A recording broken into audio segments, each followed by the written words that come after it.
দেশের প্রয়োজন হলে মার্কিন প্রেসিডেন্ট ডোনাল্ড ট্রাম্পের সরাসরি বিরোধিতা করতেও আমি পিছপা হব না। ক্ষমতায় এসেই ওয়াশিংটনের বিরুদ্ধে এমন অনড় ও সাহসী বার্তা দিলেন যুক্তরাজ্যের নতুন প্রধানমন্ত্রী অ্যান্ডি বার্নহাম।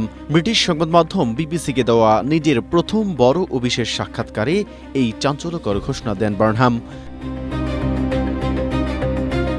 সাধারণত হোয়াইট হাউসের সঙ্গে সুসম্পর্ক বজায় রাখাই যেকোনো ব্রিটিশ প্রধানমন্ত্রীর অন্যতম বড় কূটনৈতিক লক্ষ্য হলেও বার্নহাম স্পষ্ট জানিয়েছেন যে দেশের জাতীয় স্বার্থের প্রশ্নে তিনি কারোর সাথে কোনো আপোষ করবেন না।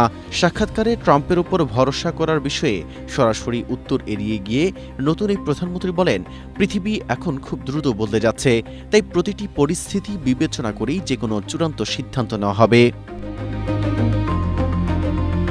স্ট্রবেরি সুপার ডটেড ও ক্লাসিক ভ্যারিয়েন্টে সেন্সেশন জাগুক শিহরণ।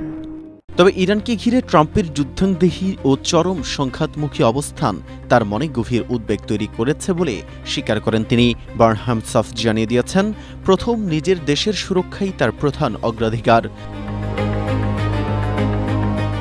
অন্যদিকে ন্যাটোর নীতি অনুযায়ী জিডিপির ৩% প্রতিরক্ষা খাতে ব্যয়ের বিষয়ে কোনো নির্দিষ্ট সময়সীমা দিতে রাজি হননি তিনি। তার মতে আগে অর্থ সংস্থান নিশ্চিত করতে হবে। এছাড়া ২০২৯ সালের আগে নতুন কোনো আগাম নির্বাচন ডাকার সম্ভাবনা সম্পূর্ণ নাকচ করে দিয়ে বার্নহাম বলেন, এই মুহূর্তে আরেকটি নির্বাচন নয়, বরং দেশের ভঙ্গুর অর্থনীতি ও রাষ্ট্র পরিচালনাকে কাঙ্ক্ষিত ট্র্যাকে ফিরিয়ে আনাই তার মূল কাজ।